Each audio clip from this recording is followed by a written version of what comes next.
Hi everyone. My name is Himanshu, and uh, you know what? This day is something very special to me. क्योंकि मैं basically Dhanbad से हूँ. I'm from Jharkhand, and it's been long time that I have not felt that touch. And the moment I spoke to this person, I realized what I have been losing out till now. Not only this person has uh, taught me something about what it takes to become something big from just being from a simple family, simple place, but making an impact to thousands of people. और कल मुझे ये पता चला कि education background, language और high five shots and all that does not make any sense for does not make anything which will stop you from achieving a success, right? And he's one of the youngest. He's actually been the youngest aviation entrepreneur in India a couple of years back. And not only that, he started his career very, very long back when he passed out. He's 12th standard passed out, but he has gotten awarded from all the top IITs for his work. Not only that, he has. I mean, when I was going through his accolades, मुझे याद करने में थोड़ी मुश्किल हो रही थी because the kind of success he has got in every year since the time he has been in the field is commendable, right? तो हम उनसे सुनना चाहेंगे. हम the kind of smile this person has, it will influence a lot of people right away from there. Not only that, this person is gonna impact a lot. So whoever is watching this video, you don't want to miss a single word from him, right? So let me invite Devesh from all the way from Bihar, a place called Madhubani, a place where a lot of people, the known place for the sweetest person in the world, right? And let me invite Devesh. Hi Devesh. Thank you. नमस्कार.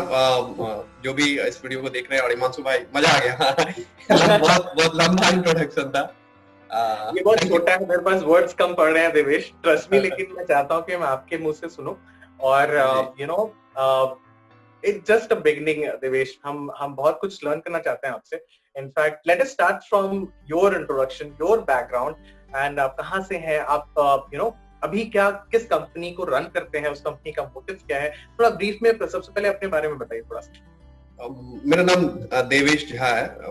बहुत छोटा सा गांव है Nepal border के पास, मधुबनी में पड़ता है गांव. पक्का गांव का लौंडा हूँ. और एक कंपनी है डे बेस्ट जो किसानों के लिए काम करती है. हम लोग का टैगलाइन है drone and robot for farming. और काफी कुछ हम लोग करने की कोशिश कर रहे हैं, मजा आ रहा है. बॉटम लाइन यही है कि भाई भोजन कर रहे हैं तो किसानों को तो ये करना ही पड़ेगा. थोड़ा सा इसको फैशनेबल बनाते हैं. तो drones and robots for farming ये हम लोग अभी कर रहे हैं और बहुत मजा आ रहा है. और आपने बड़ा लंबा इंट्रोडक्शन दिया है तो उसको कैरी ऑन करना चाहते हैं कि इंट्रोडक्शन और बढ़िया होता चला जाए, लंबा होता जाए. It will be my pleasure Devesh. अपने फैमिली बैकग्राउंड के बारे में थोड़ा सा बताइए. बचपन से आप क्या क्या कर रहे हैं, क्या क्या आपने किया और कैसे आप उस मुकाम पे आए. ये एक्चुअली सबका बड़ा कॉमन सिंपल है. अगर इंडिया की 2/3 आबादी की बात करें तो बिल्कुल हमारे आपके जैसा ही होता है. बचपन में मुझे लगता था कि ये जो लोग होते हैं स्पेशल होते हैं, ऐसा कुछ नहीं होता है. कॉमन माँ बाबूजी, वही बाबूजी बिल्कुल अनुपम खेर स्टाइल वाले, बड़ा प्यार करते हैं. वही टिपिकल माँ रीमा लागू टाइप की और भाई बहन सब गांव वाले, ये फीलिंग्स. दादाजी पुरोहिती करते थे. तो गांव में पला बढ़ा, कभी एहसास नहीं हुआ जो like something I can not achieve. पढ़ाई का बहुत ज्यादा प्रेशर बचपन में ही था. जैसे आप लोगों को पता है कि हम लोग जहाँ से आते हैं वहाँ पे पढ़ाई के अलावा और कोई ऑप्शन नहीं है. बचपन में से ही प्रेशर रहता है कि भैया IAS IPS कुछ करना है. तो और बचपन से मुझे आदत, क्योंकि मैं घर में मेरी 2 बहन और 1 भाई है और मैं सबको इम्प्रेस करना चाहता था. तो कुछ भी ऐसा छोटे भाई का वो होता है ना, तो इम्प्रेस करने के चक्कर में बहुत सारी चीजें करना चाहा. And that's my story start. Wow, nice. तो आप जब हम लोग कल बात कर रहे थे तो आपने बताया कि आप 12th स्टैंडर्ड में ही आप निकल गए, राइट? तो ये मेरे को बहुत कैच किया. देखिए, हम जानते हैं कि आज तक कितने लोगों ने drop out people have made the world change right now, right? तो हम आपकी कहानी सुनना चाहते हैं। आप 12th में आपको ऐसा कैसे लगा कि नहीं, उसके बाद नहीं जाना मुझे पढ़ाई के लिए? एक्चुअली ये 12th नहीं, मैं बचपन में भी लगभग क्लास 6-7 के बाद मैं स्कूल बहुत ड्रॉप आउट करता था।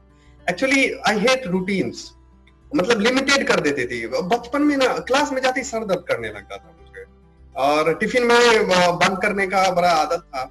और होता क्या था कि मुझे चूंकि इम्प्रेस करना था सबको, तो मैं पूरा किताब रट जाता था। मुझे पता था कि ये एक पर्टिकुलर वर्क है, इसको अपन बचपन से ही ऐसे है कि मेरे को खेलना है, और खेलना है तो जो काम करना है, जो अच्छा नहीं लगता उस काम को जल्दी जल्दी करके खत्म कर दो।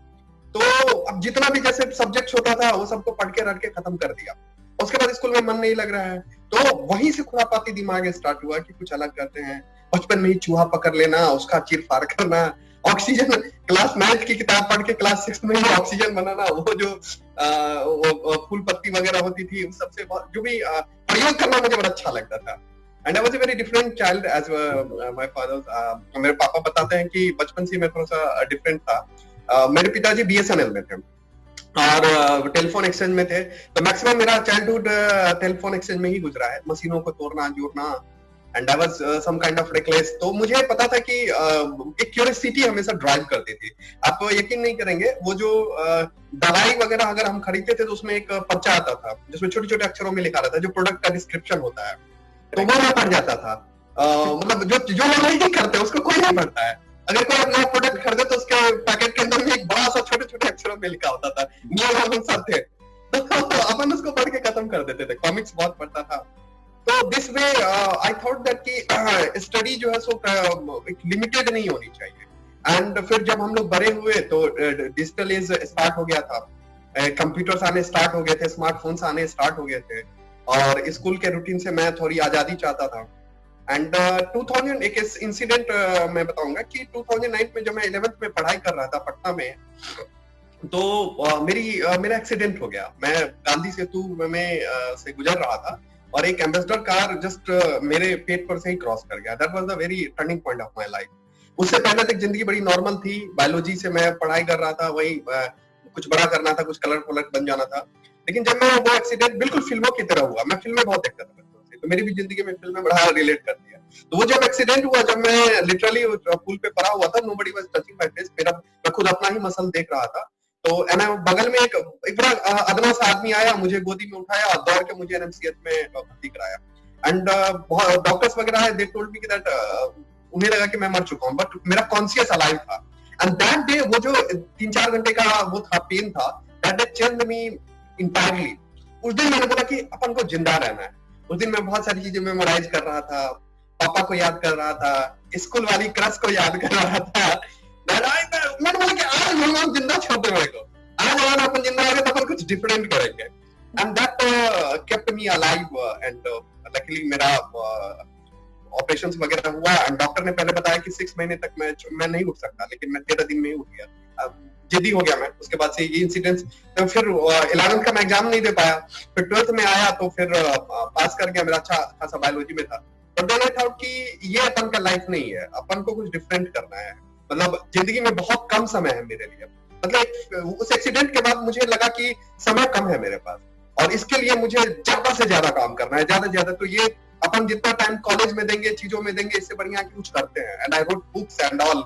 और थोड़ा सा मेरा पहला किताब शत्रुघ्न सिन्हा साहब लॉन्च कर दिए, पेपर में नाम आया, और आपको पता है अपन को इम्प्रेस करने में बड़ा मजा आता है। तो वहां से अपन का करियर ट्रैक ही चेंज हो गया। वाह देवेश। एक्चुअली हम कहते हैं ना कि जो होता है अच्छे के लिए होता है। And that's where you know most this is one of the incident that personally I have heard कि which has made a goal so strong कि आप कितने लोगों की लाइफ बदल सकते हैं, right? It's just started from here, but I would like to know कि आपने कुछ अपना करने के लिए कब सोचा और क्यों सोचा? देखिए लाइक अपन को ना जब तक क्लास 10th में थे तब तक पॉवर्टी रियलाइज नहीं हुआ। पॉवर्टी या रिचनेस जो है सो कंपैरेटिबल है। मतलब अपन आसपास गरीब लोगों के बस्ती में ही थे। तो अपन को लगता था ओके इट्स द लाइफ। जब हमें अपने गांव से दरभंगा फिर पटना आया, देन बड़ी बड़ी बिल्डिंग्स देखी, पहली बार इसी क्लास में गया, देन आई फाउंड डिस्क्रिमिनेशंस का रियलाइजेशन हुआ, देन आई थॉट दैट कि अच्छा मतलब गांव की गरीबी पता चला, कंपैरेटिव लगा, और लगा कि money can solve many problems and money comes from the effort, employment. तो अपन कुछ ऐसा करें जो लोगों को मास में एम्प्लॉयमेंट जनरेट करे, मतलब अपन कोई एक काम करे तो अपन पीपल ओरिएंटेड काम करें। और मेरे दिमाग में हमेशा था कि मैं क्लियर था कि चूंकि एक्सीडेंट होने के बाद भी मुझे क्लियर था कि बॉटम अप कुछ भी मुझे करना है, अगर मुझे एक धंधा मिलता है जिसमें लोग कम है और पैसा ज्यादा है तो अपन वो नहीं करेंगे।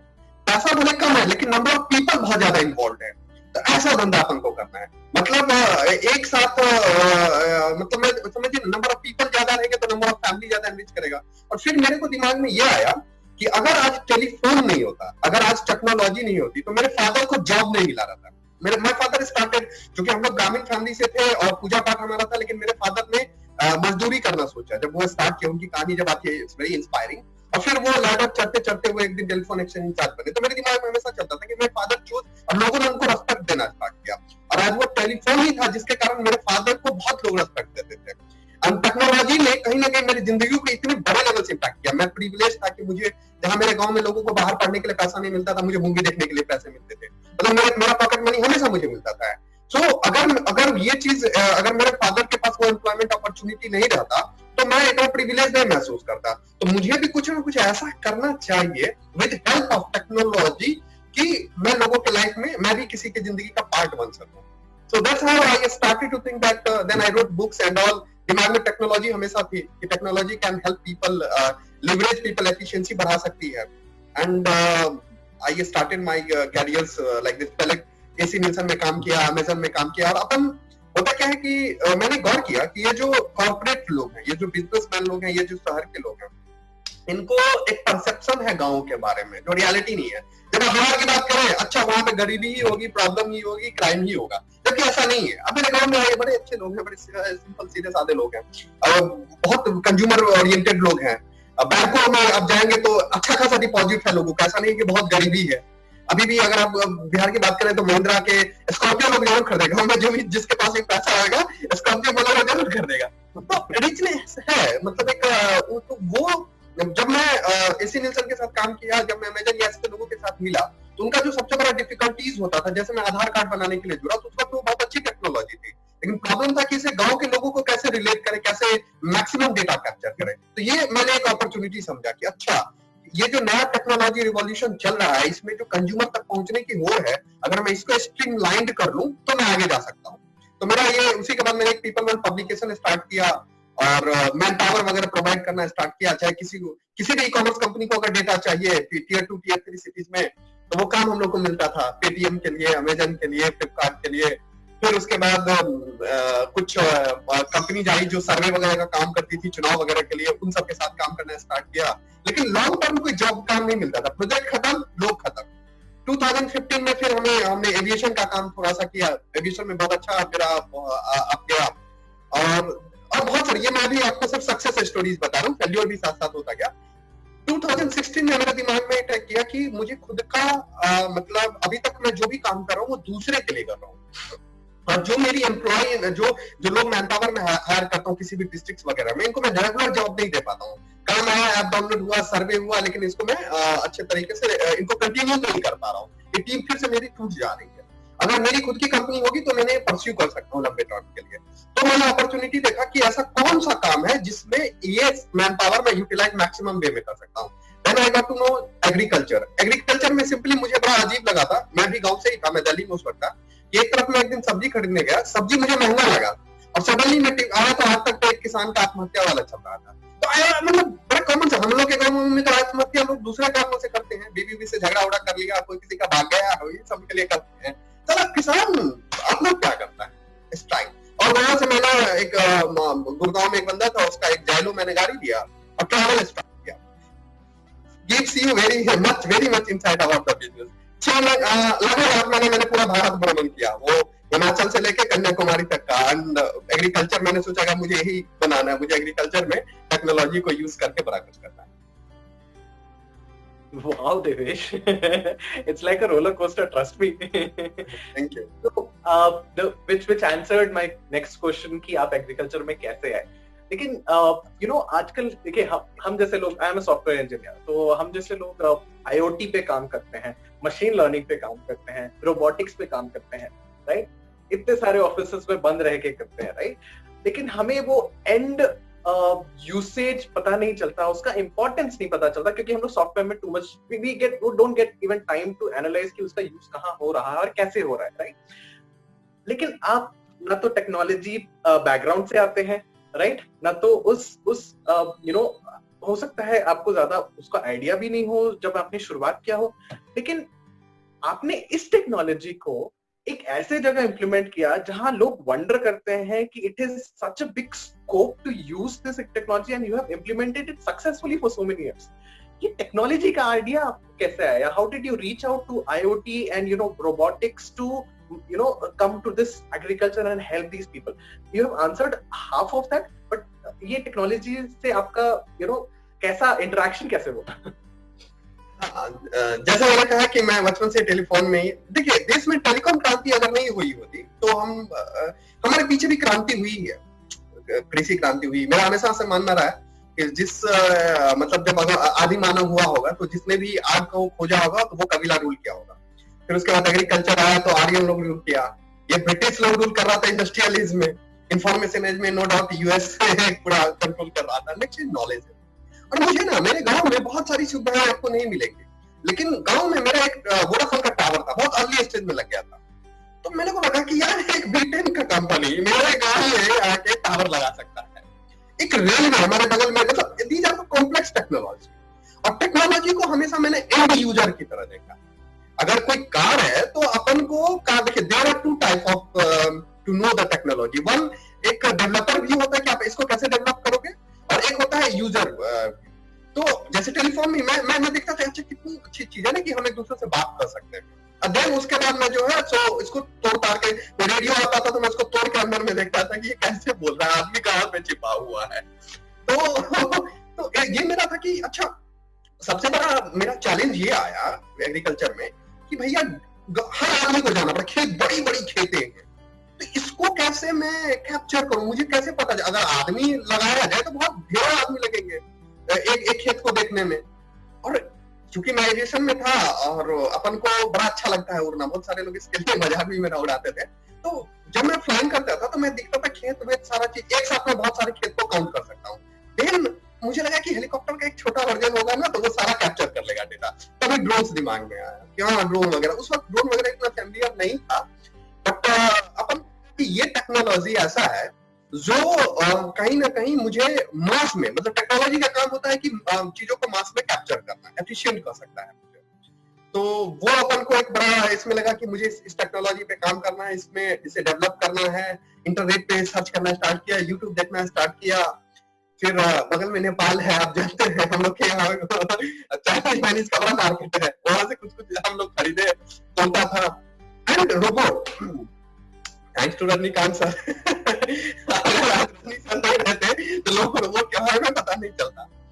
देखिए होता क्या ना, उनको हमेशा लगता था कि मैं एक अकेला आदमी बहुत कम हूँ, काश दूसरा देश भी होता तो कितना अच्छा काम कर लेता ना। और दूसरा क्या होता है कि आदमी अनप्रेडिक्टेबल होता है। तो आदमी बहुत सारे लोग जो टीम में होते थे वो काम नहीं करते थे। और इसमें एक और इमोशनल कहानी बताता हूँ। तो अपन जब इधर कैरियर बना रहे थे तो अपन की जो क्रश थी वो भी छोड़ के चली गई। तो मेरे दिमाग में हमेशा रहता था कि यार ये अगर वो बोल रहती तो मेरे कमांड पे चलते। तो दी थिंग्स मेरे इंटरनली दिमाग में चल रहा था। लकीली क्या हुआ कि मैं एज ए सीकर, मुझे पता चला कि मुझे बनाना है, और उसके बाद मैंने एक पूरा लिस्ट बनाया कि एक रोबोट कैसे फंक्शन करना चाहिए। देन आई फाउंड आउट कि इसमें कौन से लोग पूरे इंडिया में काम कर रहे हैं।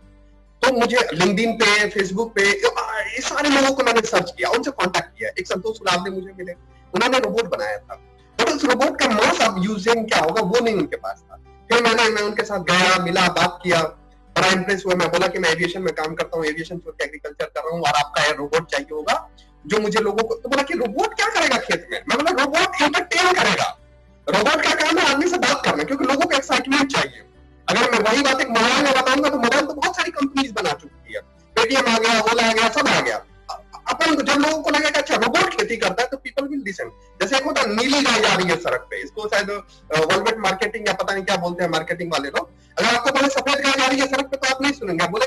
उड़ रही है, आप घर से बाहर निकले गाय उड़ रही है। तो वो मैंने बोला कि नहीं, ये रोबोट का एग्रीकल्चर में यूज होगा। फिर उसके बाद ड्रोन्स आए, then I made a team, thanks to knowledgeable लोग, आज के डेट में लिबरल हो गए हैं हमारे गांव में। मैं चूंकि हमारे यहाँ अभी भी एक कल्चर है कि एक शाहरुख खान आ जाए हमारे ट्यूशन में, हमारे गांव में जो इंस्टीट्यूट है, और कोई IITian आ जाए तो लोग IITian से खबर मिलने के लिए, उसका ऑटोग्राफ लेने के लिए दौड़ेंगे, शाहरुख खान को पान पे दौड़ेंगे। हाँ, खेसारी लाल इस पर भारी पड़ जाएगा, अलग बात है। तो वो क्रेज था IITian लोग। तो जब मैं इन लोगों से मिलता था तो मैंने फाइंड आउट किया, ये जो टेक्नोलॉजी वाले लोग हैं, किसी एक विभाग में ये महारत है, लेकिन ओवरऑल पिक्चर इनके दिमाग में क्लियर नहीं है। मतलब अगर कोई विशेषज्ञ है तो वो, अगर कोई ब्लॉकचेन का डेवलपर है तो सिर्फ उसको ब्लॉकचेन पता है। अगर कोई तो इस भाई आप पूरे, अगर किसी को कार बनाना है और एक आदमी को सिर्फ पहिया बनाना आता है, एक आदमी को सिर्फ बोनेट बनाने आता है, एक आदमी को सिर्फ बैटरी बनाने आता है, तो कम से कम एक आदमी तो चाहिए जिसको सारा चीज पता है कि कौन सा चीज के साथ फिट होगा। मेरा रोल यही होना चाहिए कि इन सारे एक्सपर्ट को एक साथ बिठा के और मैं इनको बोलूं कि आप आपस में डिस्कस करो और एक फाइन प्रोडक्ट लेके आओ। That's how things started. Wow. You know what? लोगों को पता नहीं है, मैं बता दूं देवेश, बहुत सारे लोग फ्रॉम IISc और IIT के साथ काम करते हैं जो नए टेक्नोलॉजीज के साथ काम करते हैं, राइट? तो being an entrepreneur, what I have learned is basically एक चीज से डेफिनेटली काम नहीं होगा. You have to know the entire picture, but before that, you have to know the vision of yourself and your company. And that's what we want to hear from you, Devesh. आपका vision क्या था और आपकी company का vision क्या है? हाँ, आपको मैं बताऊं कि अगर आपको एक एक्सपेरिमेंट करना हो तो आप थोड़ी देर के लिए आप भूखे रह जाइए. Don't eat. देवेश आपको सेंटर में आते हैं. हाँ, बस ठीक है, परफेक्ट. हाँ, मैं ये बोल रहा था कि अगर आज मैं आपको एक एक्सपेरिमेंट बताता हूं. आप आज खाना मत खाइए, रात में भी खाना मत खाइए, और कल सुबह आपकी वाट लग जाएगी, ये इंटरव्यू भी हम नहीं कर पाएंगे. भूख जो होती है ना, और मैंने भूख देखा है, मैंने आसपास भूख देखा है, मैंने देखा है कि लोग चावल सब्जी खा के ही जिंदगी जी रहे हैं. अपन को बहुत सारे, एक झारखंड में एक न्यूज आया था कि एक बंदी थी और राशन का, उसका आधार कार्ड में नाम नहीं था, राशन नहीं था, और भूख से लोग मर गए. Still it is happening. Unbelievable. Africa में अभी भी लोग भूख से मर जाते हैं. बड़ा दर्द होता है. अपन लोग इमोशनल होते हैं. तो यार जब खाना नहीं मिले किसी को, सबसे पहले अपन का विजन था कि लोग भूख से नहीं मरना चाहिए. एक तरफ खाना हम रोज फेंकते हैं. आप गौर कीजिए, आप फूड वेस्टेज कर रहे हैं. तो ये तो बड़ा बेवकूफी वाली बात है कि तो ऐसा क्यों हो रहा है? क्योंकि एवरीथिंग एक प्लेटफॉर्म नहीं है कि भैया एक आदमी भूखे मर रहा है और एक आदमी जो है सो खाना वेस्टेज कर रहा है. ये जो फूड वेस्टेज मेरे दिमाग में था. अब देखिए फूड वेस्टेज क्यों होता है? सिंपल सी बात है, अगर किसी ने प्याज उगाया तो सबने प्याज उगा दिया, तो उस सीजन में प्याज सस्ता हो जाएगा, बाकी चीजें महंगी हो जाएगी. तो अपन का था कि क्यों नहीं एक ऐसा नेटवर्क हो जो किसान, मेरा डेविस का जो प्लेटफॉर्म है किसान स्टेशन, इसका नाम है knowledge intelligence system and agro application network. जैसे आपके मोबाइल, अगर ये मोबाइल है तो इस मोबाइल में एक हार्डवेयर है, एक सॉफ्टवेयर है और एक नेटवर्क है. तो अगर मान लीजिए कि किसान को लगाने से पहले पता चल जाए कि इस सीजन में क्या चीज अदर जगह लग चुका है और क्या चीज हमको लगाने से मार्केट में बिक जाएगा, क्योंकि कंजम्पशन फिक्स है. आप कितना भी कुछ हो जाए, 2 कुंटल चाय पत्ती नहीं खरीदोगे, 2 किलो ही खरीदोगे, और 2 कुंटल मतलब चावल का जितना है, मतलब कंजम्पशन जो है वो स्लोली मतलब वो प्रेडिक्टेबल है, परंतु जो ग्रोइंग है वो अनप्रेडिक्टेबल है. तो एक ऐसा इकोसिस्टम हो, एक ऐसा चैनल हो, या जैसे एक टावर हो, तो वो लोगों को बीज बोने से पहले बता दे. अगर पंजाब में मक्का उगा लिया है तो बिहार अब तुम गेहूं उगाओ. अगर तो आपके खेत का मिट्टी क्या कहता है और मार्केट क्या कहता है, ये सिर्फ इंफॉर्मेशन से सॉल्व हो सकता है. ये प्रॉब्लम, बहुत सारी वेस्टेज प्रॉब्लम भी सॉल्व हो सकती है. और चूंकि अर्ली स्टेज में ही मैंने PwC, AC न्यूज़ इन लोगों के साथ काम किया, IITian वाले बड़े बुद्धिजीवी लोग होते हैं, इन लोगों के साथ काम किया. आप जैसे आप सब लोग सॉफ्टवेयर वाले कहते हैं कि God mostly either a software और आइदर एन इंकर.